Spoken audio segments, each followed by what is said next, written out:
o Senhor tem nos dirigido até aqui, até nesse instante, para que possamos, através da Tua Palavra, ver o poder transformador do nosso Espírito Santo para trabalhar nas nossas vidas.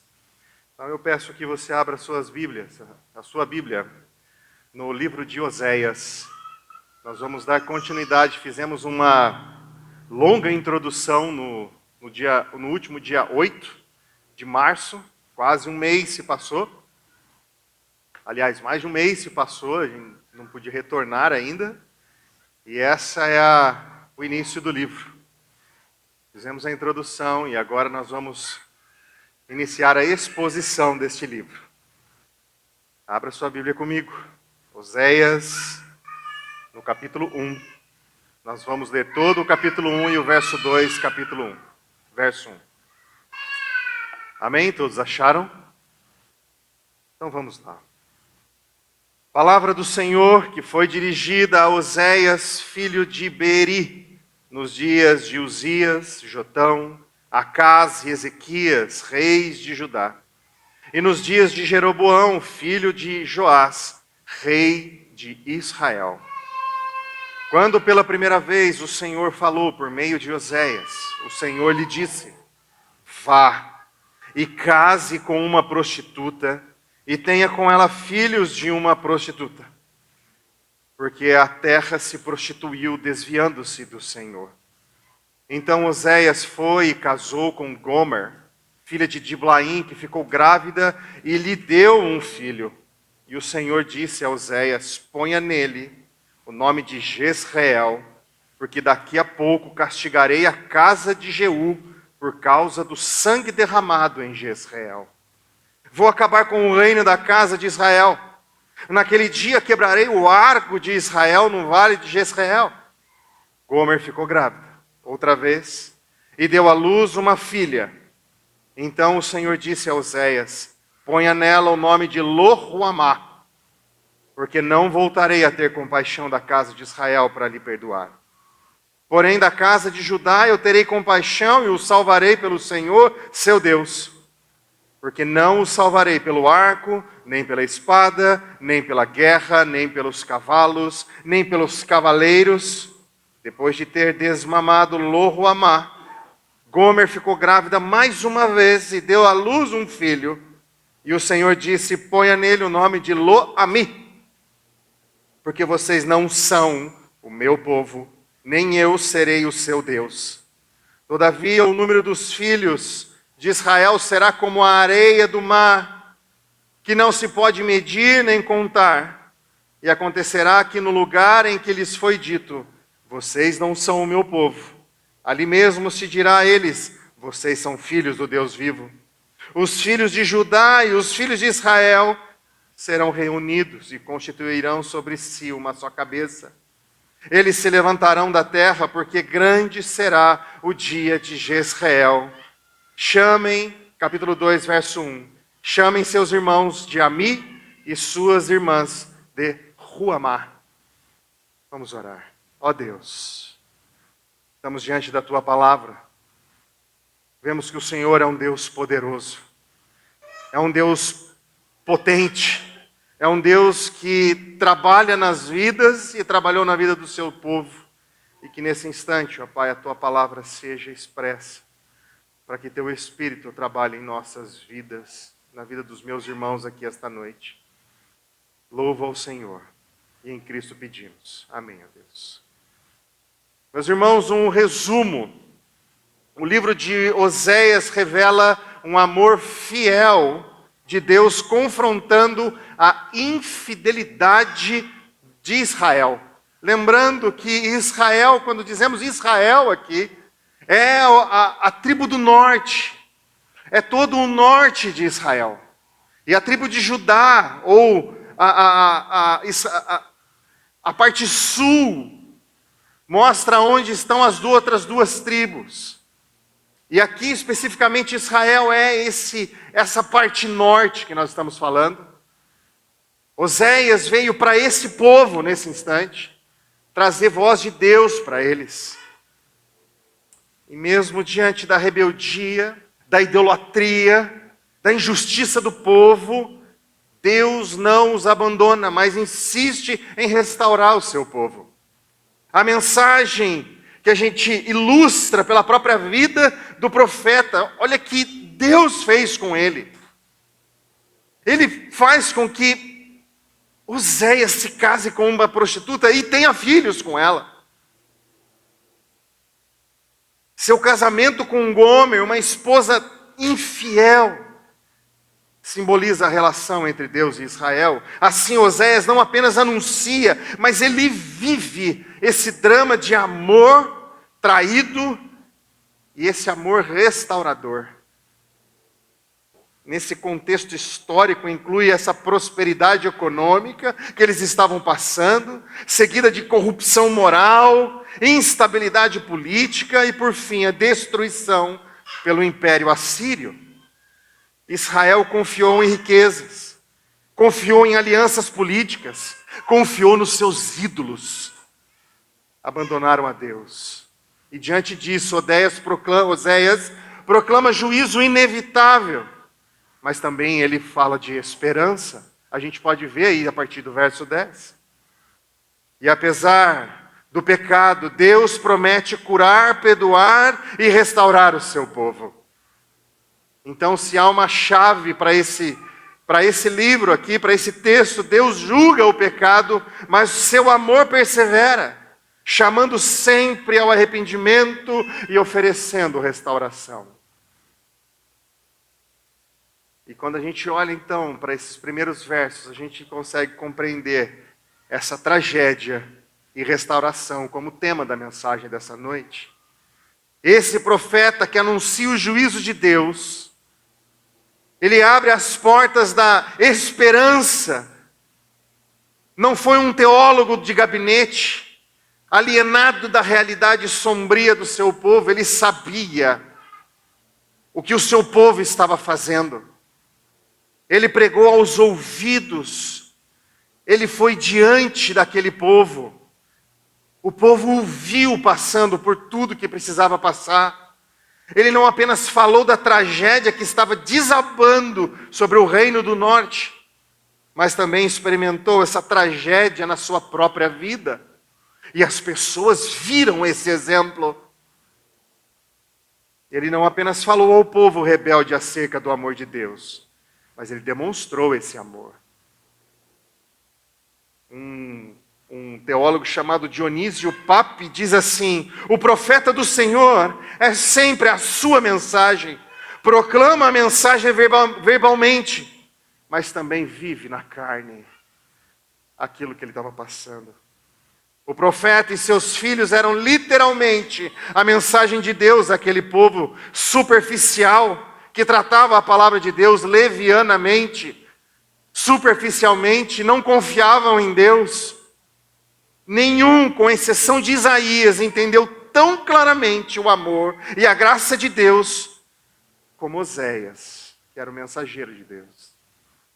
Deus levantou Oséias num tempo de apostasia religiosa. Ele estava ali próximo a Isaías, a Amós, a Miqueias, no mesmo período ali dentro daqueles, digamos, dentro daquele 100 anos ali, aproximadamente 700 antes de Cristo. Então o livro de Oséias começa assim: a palavra do Senhor que foi dirigida a Oséias. O primeiro ponto importante que aqui, meus irmãos, é que a legitimidade do profeta, a palavra do Senhor que foi dirigida a Oséias. Oséias não se constituiu um profeta, nem foi apontado por homem algum, ele é profeta de Deus. Ele não criou a mensagem, ele foi instrumento de Deus para aquele povo. Sua autoridade vinha de Deus, portanto, quando Oséias falava, era o próprio Deus falando para o povo. Esse é o cerne do profeta, ser boca de Deus para o povo. E me assusta um pouco quando pregadores mirins, infantis, sobem ao púlpito e falam: eu sou boca de Deus aqui para vocês. Meus irmãos, se eu não falar a palavra de Deus, se eu não apontar Cristo através da sua palavra, assim como aqueles profetas e falsos profetas, homens e sacerdotes que se levantavam nesse tempo, corruptos, colocavam as suas palavras e não as palavras de Deus. Mas Oséias foi um homem levantado por Deus. O segundo ponto, a filiação do profeta, filho de Beeri, a menção do nome do pai de Oséias não desempenha outro papel nesse texto, senão de distinguir os Oséias que tinham naquele período. Lembrando que ao final desse momento de profecias de Oséias, o povo assírio invade. E quem era o rei naquele momento era um outro Oséias, que se corrompe, que divide o seu reino, divide a atenção com os egípcios e com os assírios, e os assírios descobrem, e imediatamente há uma desgraça que acontece ali ao final, por volta de 722 a.C., que é justamente quando há a tomada de Israel. A tomada do reino do norte pelos assírios, e eles são levados cativos, exilados. Oséias aqui é um nome idêntico ou semelhante a Jesus, Josué, Deus salva, ou como salvação. O nome do profeta já trazia em si um chamado ao arrependimento e a uma semente de esperança. Em terceiro lugar, a extensão do ministério desse profeta. Oséias profetizou por um longo período, aproximadamente 45 anos. Lá em Israel, desde o auge da prosperidade do reinado de Jeroboão até a queda do reino em 722. Apesar da riqueza, da estabilidade financeira, havia grande injustiça social, decadência espiritual. Eles não olhavam mais para Deus. Enquanto o povo se corrompia, a Síria crescia como ameaça e em pouco tempo destruiria Israel. E é nesse contexto crítico, Oséias foi chamado a anunciar arrependimento a uma geração à beira do juízo. Então a gente começa a ler a partir do verso 2, e começa a ver o juízo de Deus para aquele povo, apontando a vida de Oséias, seu casamento, seus filhos. E vamos falar um pouco sobre o casamento. Verso 2 e verso 3, poucos textos da Bíblia são mais polêmicos do que o casamento do profeta Oséias. Há quem diga que Deus jamais faria isso, Ele é um Deus justo. Mas Deus ainda é Deus, trabalhando no seu povo. E vamos adotar a literalidade do casamento de profeta com uma prostituta e entender que a vivência dessa dor do castigo de Israel, que era o povo de Deus, nas mãos do próprio Deus, Oséias estava sentindo isso. Oséias veio a compreender o verdadeiro significado do pecado de Israel, que era adultério espiritual até a prostituição. O pecado do adultério tem sido definido como busca de satisfação em relações ilícitas, em relações não aprovadas por Deus, em pecados morais. E a prostituição ainda é bem pior. O pecado de prostituir bens, ou aquilo que possui um valor inestimável, e então colocar um valor, um lucro, sobre aquilo que é inestimável. Se nós podemos usar como exemplo, entregarmos nossos filhos, entregarmos nossas esposas, como um bem comum, para usufruto de outros, por conta de um preço. Isso é terrível, meus irmãos. Isso é uma abominação diante de Deus. Gomer já era uma mulher prostituta antes do profeta se casar com ela.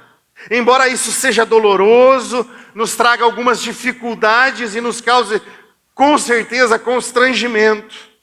É exatamente isso que o texto afirma.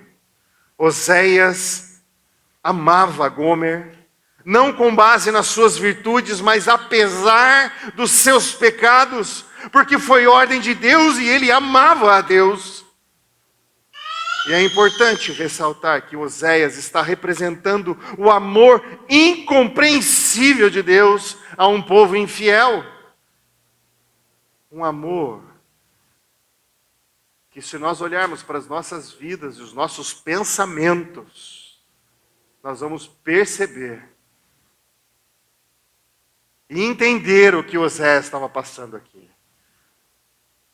Quantas vezes somos infiéis nos nossos pensamentos? Quantas vezes nos pegamos pecando em nossos pensamentos? Seja imoralidade, seja violência, seja ira. Tantas coisas a nossa mente é capaz de produzir por conta das circunstâncias da nossa vida. E a gente se pega pecando contra o Senhor, não rendendo graças e glória a Deus nos nossos pensamentos, inclusive. Por isso, quando o salmista diz lá no Salmo 139 sobre sondar o nosso coração, que é o cerne da alma, o cerne do pensamento, ele é muito certeiro, porque por nós mesmos, só os abismos vão abrindo outros abismos quando não gostamos, quando somos repreendidos, quando somos desamparados. É impressionante o que a nossa mente ela é capaz de produzir quando estamos longe do Senhor. Nos afastamos e parece que as coisas desse mundo nos atraem cada vez mais. Sejam as amizades, sejam as coisas, nossos desejos, só nos afastam e nos afastam. Então, quando Deus, se a gente faz uma analogia aqui, né? É importante ressaltar que Oséias está representando esse amor incompreensível de Deus a um povo infiel. Quando Deus chamou Abraão para formar por meio dele uma grande nação, Deus o tirou do meio de um povo idólatra. Israel continuou ao longo dos anos sendo infiel a Deus, quebrando a sua aliança e indo após outros deuses. Nos estudos que nós fizemos lá no seminário a respeito de um panorama do Antigo Testamento, me lembro do professor Wilson Porte nos falando a respeito dos primórdios da humanidade, dos deuses ocultos, das suas imagens e pequenas imagens, que mesmo dentro do Egito, depois de 400 anos, vendo a sua libertação através do Deus Altíssimo, eles saíram com todos os seus pertences, juntaram as suas coisas, inclusive as suas imagens dos deuses egípcios. E a gente vê o povo peregrinando, o povo murmurando, desde da época de Moisés, de Josué, no período dos juízes, homens e mulheres, suas famílias ainda rendidos a deuses estranhos, mesmo sabendo do poder infindável, maravilhoso do nosso Deus. Israel continuou ao longo dos anos sendo infiel a Deus. A prostituição, nesse contexto, não se limita apenas aos atos imorais no sentido físico, mas também descreve essa infidelidade espiritual, porque eles preferiram deuses feitos com suas mãos do que olhar para Deus, o único Deus. Isso envolve tanto a corrupção do corpo quanto a traição no relacionamento com Deus. O povo de Israel, portanto, era culpado em ambas dimensões, moral e espiritual. Quando Deus falou por intermédio de Oséias, a primeira mensagem não foi dirigida ao povo, mas ao próprio profeta. O profeta é o primeiro público-alvo da própria mensagem recebida de Deus. Ali o verso 2, quando pela primeira vez falou o Senhor por intermédio de Oséias, então lhe disse. É importante a gente destacar aqui ainda que Oséias não desobedece, ele não questiona, ele não protela a ordem de Deus. O Senhor lhe disse, vai, toma uma mulher de prostituições e terás filhos de prostituição. A resposta de Oséias é imediata. Foi-se, pois, e tomou a Gomer. E esse tomar, a raiz dele é casar-se com ela. Coabitou com ela, se uniu com ela, foi um com ela. Nada se diz a respeito dos sentimentos de Oséias, nem sobre o processo pelo qual ele cumpriu a ordem. A palavra eficaz de Yahvé, nosso Deus, estava em ação e a desobediência era inconcebível. E Oséias era obediente. Oséias obedeceu mesmo sem entender. Oséias obedeceu sem mesmo sentir. Oséias obedeceu sem ao menos pensar sobre aquilo. Certamente não foi uma tarefa fácil. Certamente isso levou tempo. Mas ele foi e fez o que Deus mandou. Vamos olhar agora, sair do casamento e olhar para os filhos, do verso 3 ao verso 9. Se o casamento de Oséias com Gomer retratava o amor de Deus a um povo ingrato e infiel, os filhos de Oséias representavam o mais limpo e puro juízo de Deus a esse povo. O casal teve 3 filhos: Jezreel, Lo-Ruamá e Lo-Ami. São nomes carregados de simbolismo. Não podemos afirmar com base nesse texto que os 3 filhos eram todos de Oséias. O texto parece nos sugerir que apenas o primeiro, Jezreel, era filho de Oséias. Ali fala, lhe deu. Ao passo que desfavorecida ou Lo-Ruamá e não meu povo, que é Lo-Ami, essas são as traduções.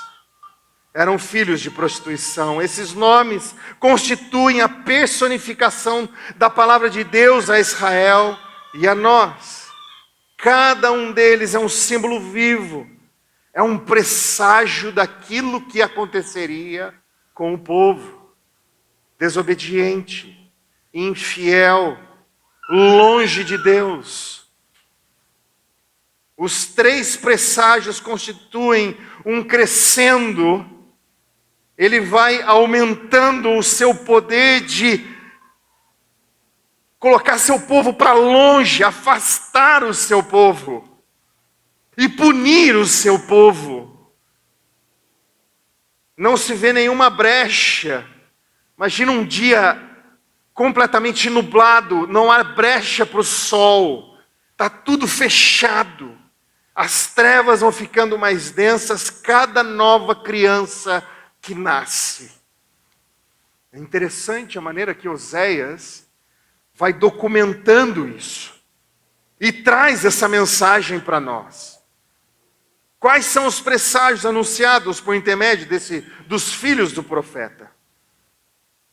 Em primeiro lugar, Jezreel, o juízo de Deus aos reis e ao povo de Israel.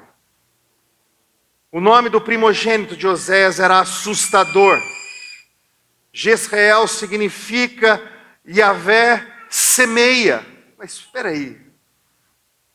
Se Yahvé semeia, qual é a relação disso? Em 2 Reis, no capítulo 9, E no capítulo 10, vocês vão ver a trajetória de um homem levantado por Deus chamado Jeú.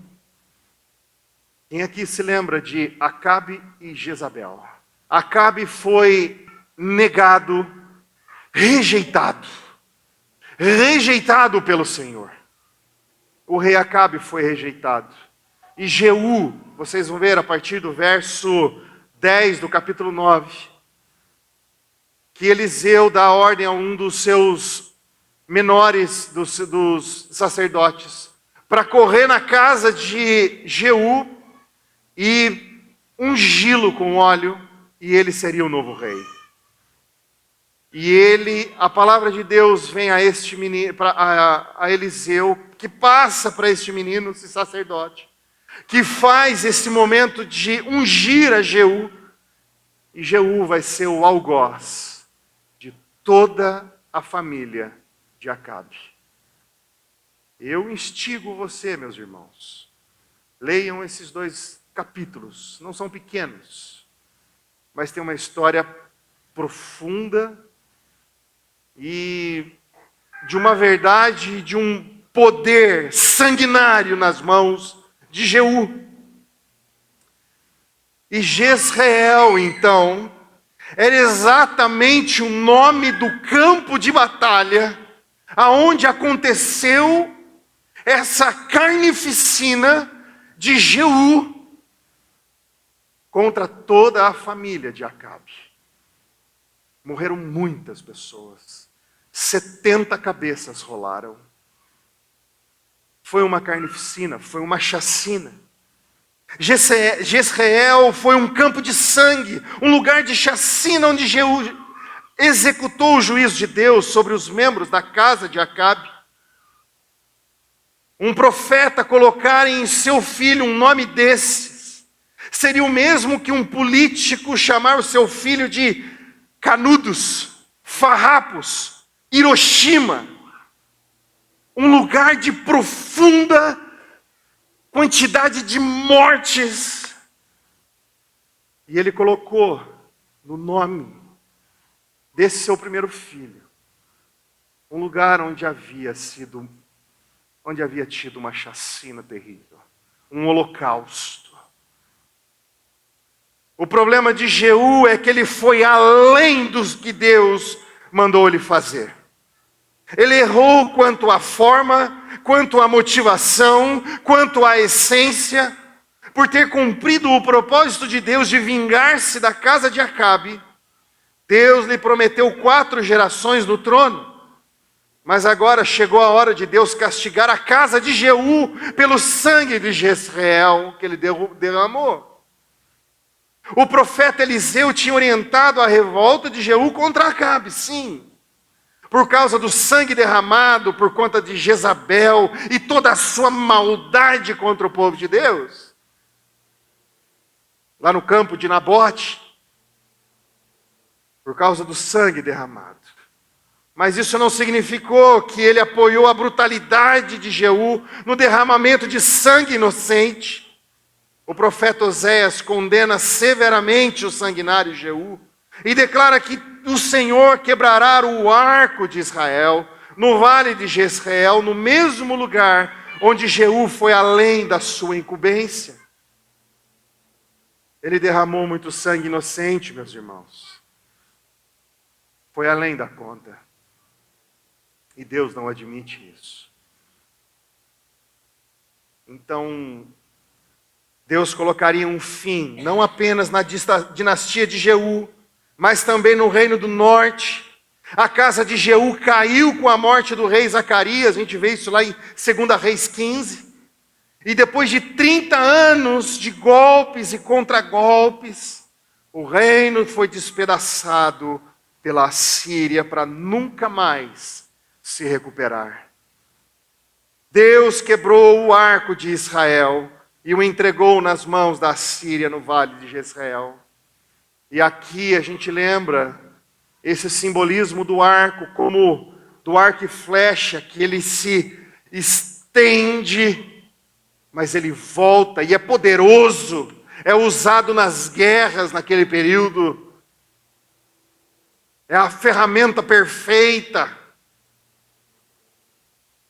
Então, naquele mesmo lugar que foi o Vale da Vitória de Gideão, lá em Juízes 6:33, que é Jezreel, agora se transforma num massacre selvagem, quando o próprio Deus deixa seu povo impotente diante da invasão avassaladora da Assíria. Meus irmãos, essa história, ela é profunda e dolorosa para o povo de Israel. E nós só olhamos o primeiro filho e o simbolismo que ele trazia. O segundo lugar, Lo-Ramá, também conhecida como desfavorecida, ou sem perdão, ou que o perdão de Deus é retido. A filha de Gomer chamou-se Lo-Ruamá, cujo significado é não compaixão. O hebraico Lo é o termo para negativa categórica, sem contestação, não haveria compaixão alguma. O texto não diz que Lo-Ruamá, que é desfavorecida, é filha de Oséias. Esse ulhê do versículo 3 fica ausente no verso 6 e no verso 8. Tudo aponta para que essa filha seja fruto da infidelidade conjugal de Gomer, porque ela fugia da sua casa para voltar para a prostituição. E Oséias tinha que buscá-la vez por vez naquele lugar. O nome da filha era um presságio à nação. A infidelidade espiritual de Israel chegou ao seu limite máximo. A prostituição espiritual do povo, indo atrás de outros deuses, havia provocado a ira de Deus. E o Senhor então resolveu reter o seu perdão.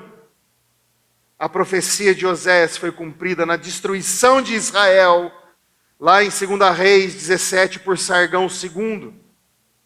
No mesmo tempo em que puniu Israel, Deus prometeu compadecer-se do reino do sul, da tribo de Judá, quem viria?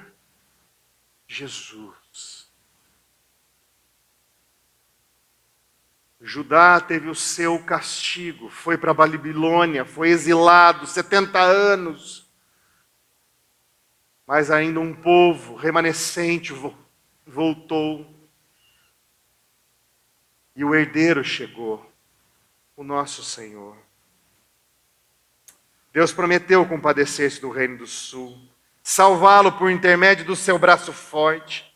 Isso aconteceu nessa tentativa de invasão da Síria em Jerusalém. Jerusalém está em Judá, está no reino do sul, no reinado de Ezequias.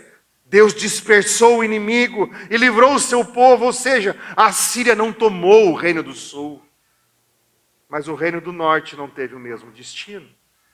Sabe, meus irmãos, o efeito do nome desfavorecida é assustador, é trágico para nós. Este presságio atinge mais profundamente do que o primeiro filho com o nome Jezreel, pois embora seja bastante perturbador perder uma guerra, perder o reino, é ainda mais desesperador perder a misericórdia e perder a compaixão de Deus para com o seu povo. Imagina se nós não tivéssemos sido perdoados. Aonde estaríamos? O que estaríamos fazendo contra o Senhor? Meus irmãos, esses nomes, esses sinais são gritos de advertência. Não são sentenças finais como se fossem irrevogáveis. A gente pode entender isso melhor olhando para a profecia de Jonas, de Jeremias. Jonas anunciou que Nínive seria subvertida em 40 dias. Mas diante do arrependimento, o que acontece? Deus suspendeu o juízo e concedeu misericórdia. Deus fala por intermédio do profeta Jeremias, lá no capítulo 18, versos 7 e 8, no momento em que eu falar acerca de uma nação, ou de um reino para o arrancar, derribar, destruir, se a tal nação se converter da sua maldade, contra o qual eu falei, também eu me arrependerei do mal que pensava em fazer-lhe. Conversão. Conversão. É isso que Deus faz conosco. Ele converte os nossos corações. Esse juízo que a gente vê nessa imagem avassaladora é o mesmo juízo para nós quando não conhecemos ao Senhor. Quando o Senhor não se achega a nós através do seu Evangelho em Cristo Jesus. A boa nova, aquele que havia de vir e veio, que morreu por nós, que derramou o seu puro sangue, que rasgou a sua carne naquela cruz, pelos nossos pecados, porque éramos inimigos de Deus. E quando confiamos em Jesus, todo esse pecado, essa bagagem podre que me afasta do Senhor, é perdoado. Em terceiro lugar, Lo-Ami também significa não meu povo. A aliança de Deus é rompida. O terceiro filho de Gomer é Lo-Ami, literalmente, não meu povo. O juízo viria e seria sem compaixão, porque Israel não era mais povo de Deus. A semelhança da desfavorecida, Lo-Ami parece não ser filho de Oséias. Deve ter sido fruto da infidelidade de Gomer, um filho de prostituição. Oséias recebe ordem de Deus para dar-lhe o nome de não meu povo. E pelo mesmo motivo da insistência da infidelidade de Israel, juízo chegando. Israel não é mais povo de Deus, nem Deus é mais o Deus de Israel. Era o fim da linha, era a tragédia consumada. Israel podia ser nominalmente do Senhor, mas na realidade, a realidade era filho do seu tempo, do seu mundo pagão, da mesma forma que Yahvé podia ser nominalmente o seu Deus, mas considerando que ele não aceita ser partilhado, e como haviam outros deuses no meio do povo, isso nega esse relacionamento. Portanto, como o coração daquele povo estava dividido, não existe divisão, não existe partilha da glória de Deus. Deus não divide sua glória com ninguém. Por que faria isso com esse povo infiel? Jamais. Ou seja, a ameaça aqui é intensificada. Pela primeira vez na sequência de sinais, o Senhor fala ao povo, do verso 2 ao verso 9, ele falou a Oséias acerca de Israel, agora ele fala a Israel na segunda pessoa do plural. Diz assim: ponha nele o nome de Lo-Ami, porque vocês não são meu povo, nem eu serei seu Deus. Anunciando a situação difícil que eles se colocaram e declarando esse veredicto para todos eles. Só que daí vem o verso 10, o verso 11 e o verso 1 do capítulo 2. A restauração é proclamada. Então, de modo repentino, Oséias passa da tragédia para a promessa. No meio do julgamento, o Senhor se lembrou da misericórdia. Da escuridão, do desespero, brota um rebento.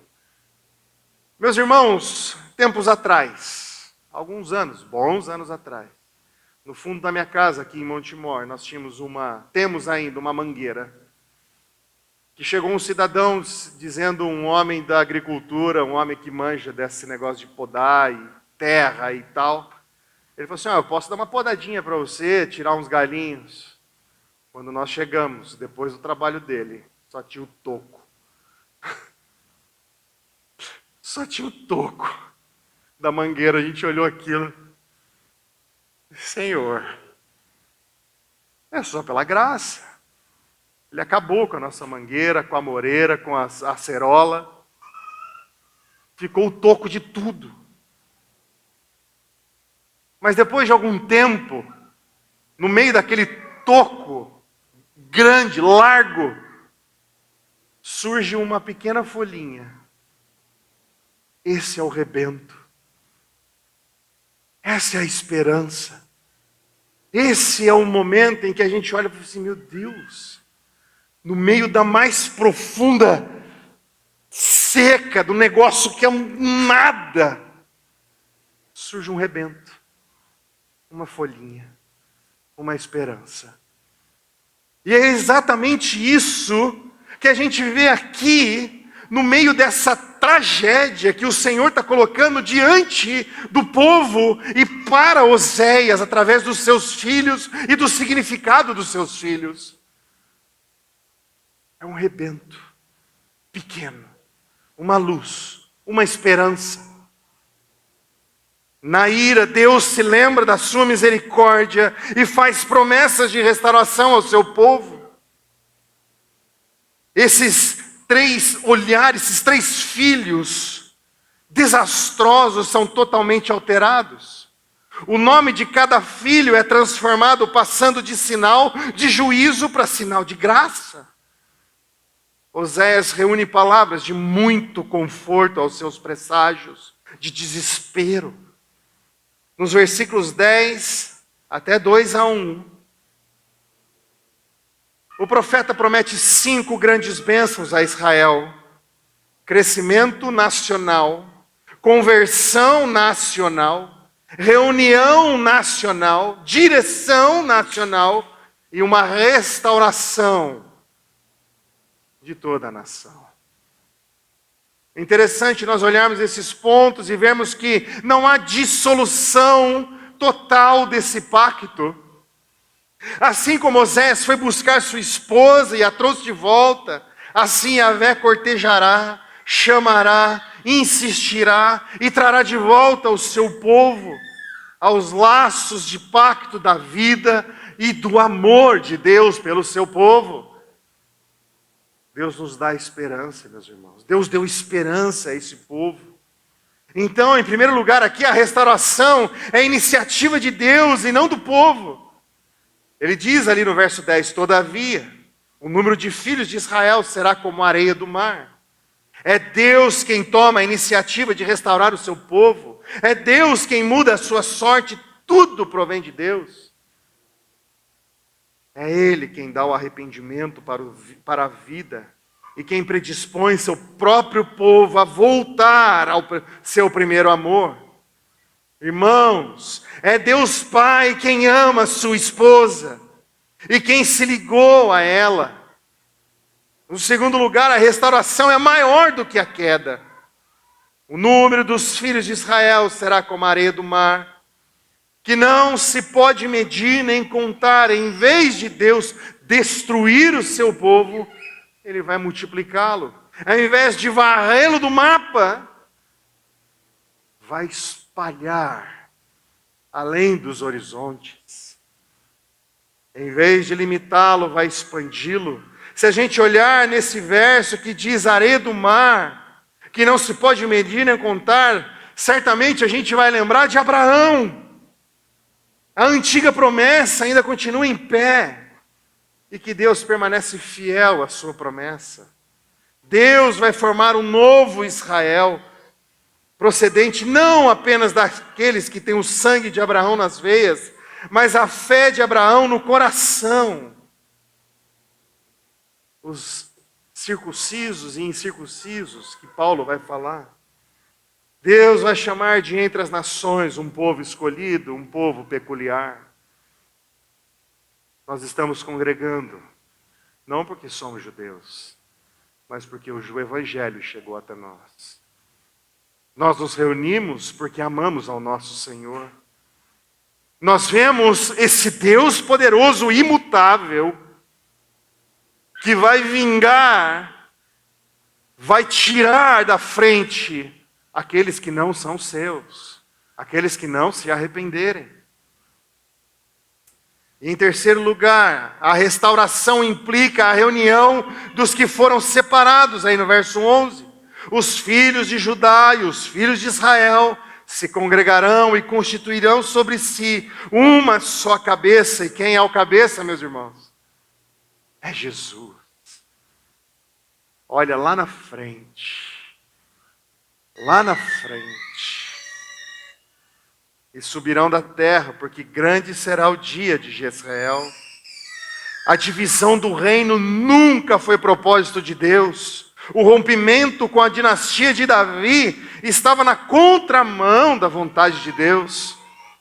A ferida causada pelo homem, através do pecado, seria curada por Deus. A brecha aberta pelo homem seria tapada por Deus. A divisão provocada pelo homem seria reconciliada por Deus. Israel deveria novamente ser um só povo, um só reino, e essa reunião seria obra divina e não iniciativa humana.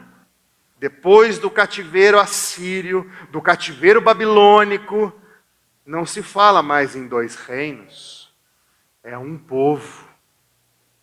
É um povo do Senhor. Aqueles que voltam do cativeiro formam o povo de Israel, embora nem todos tenham voltado desses exílios.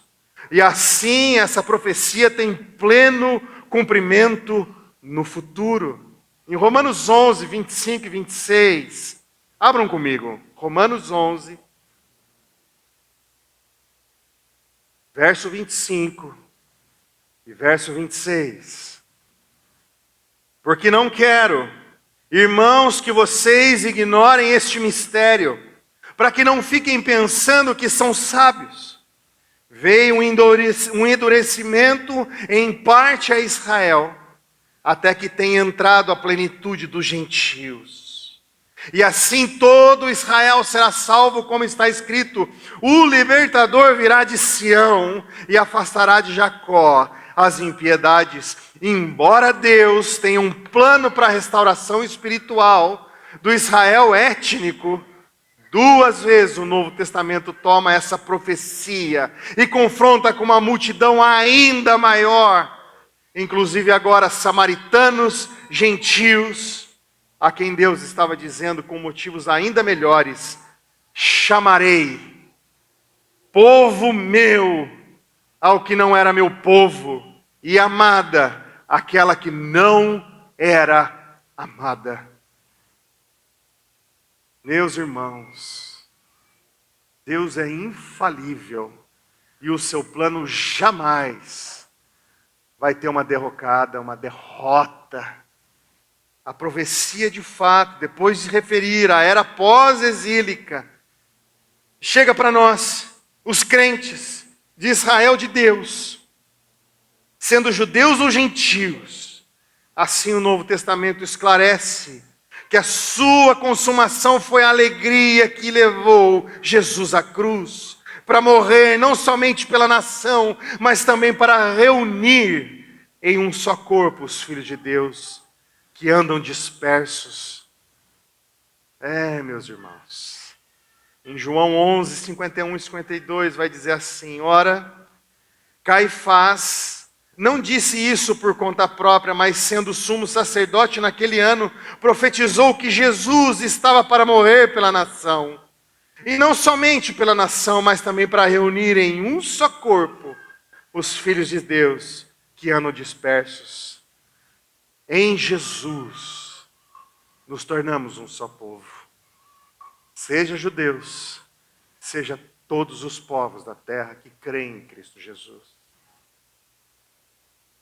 Aí no final do verso 11, verso 2:1, ele diz assim: a restauração implica esse triunfo da misericórdia sobre a ira. Os filhos de Judá e os filhos de Israel se congregarão e constituirão sobre si uma só cabeça. Subirão da terra, porque grande será o dia de Israel. Chamai a vosso irmão, meu povo, e vossa irmã, favor.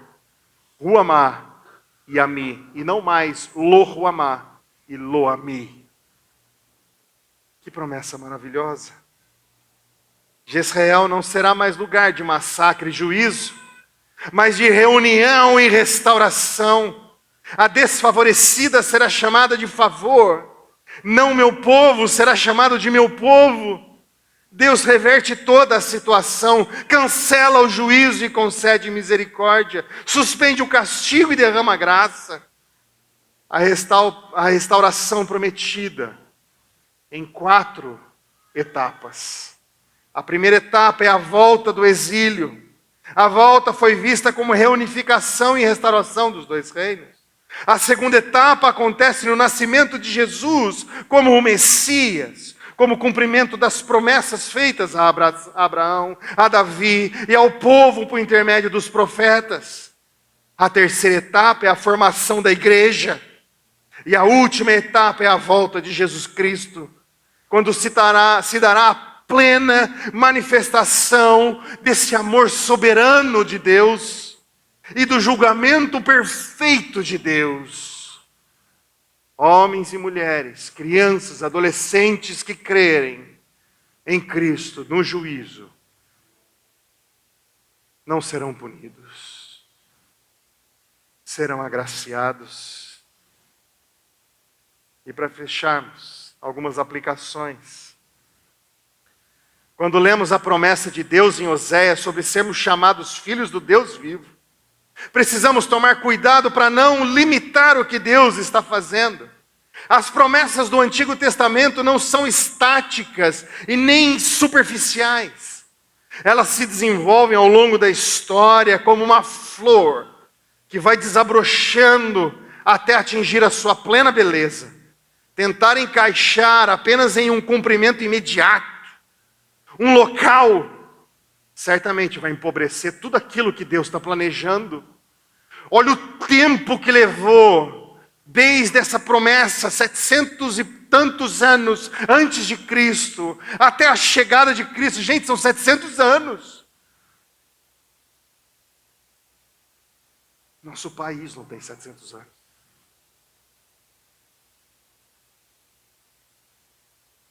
Deus trabalha, é um Deus longânimo. Ele vai movendo as rodas de tudo que existe, segundo o seu plano perfeito.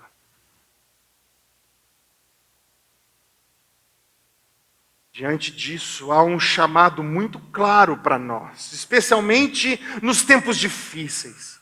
Quando tudo parece instável, quando há confusão espiritual e pressão ao nosso redor, 2 coisas se tornam urgentes. Primeiro, é necessário alertar com seriedade sobre o perigo do afastamento de Deus e chamar ao arrependimento pessoal. Não dá para tratar o pecado com leveza em tempos críticos. Diante do pecado, precisamos nos arrepender. Isso é imperativo, se arrependa. Se arrependa e creia. Se peca, não peca mais. Se mente, não mente mais. Se rouba, não roube mais. Se julga, não julgue mais. Se olha para a palavra de Deus com desdém, se olha para Jesus como mais um Deus, se arrependa e reconheça o Senhor como Deus do universo. Mas ao mesmo tempo, há um segundo aspecto igualmente importante: cuidar dos que já são de Deus, mas estão cansados, confusos, desanimados, longe da palavra. Nem todos estão em rebeldia, muitos estão lutando para permanecer firmes. Esses precisam de encorajamento, precisam de direção, de esperança. É um trabalho da igreja nós olharmos ao lado, sermos suporte. Por isso, o alerta de Jesus continua atual. Cuidado para não ser enganado. Nem tudo que parece certo realmente é. em meio ao caos, permanecer fiel nas pequenas responsabilidades do dia a dia já é, por si só, uma grande bênção. E há algo que sustenta tudo isso: a esperança no próprio Cristo. A história não está fora de controle, há um Deus sentado no trono, é o nosso Deus. E à sua direita está Jesus, nosso Salvador.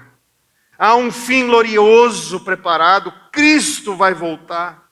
E todas as coisas serão colocadas em ordem, em meio a esse caos que nós vivemos. Aquilo que hoje parece confuso e totalmente sem solução, será plenamente resolvido. Então viva com urgência, mas também com esperança.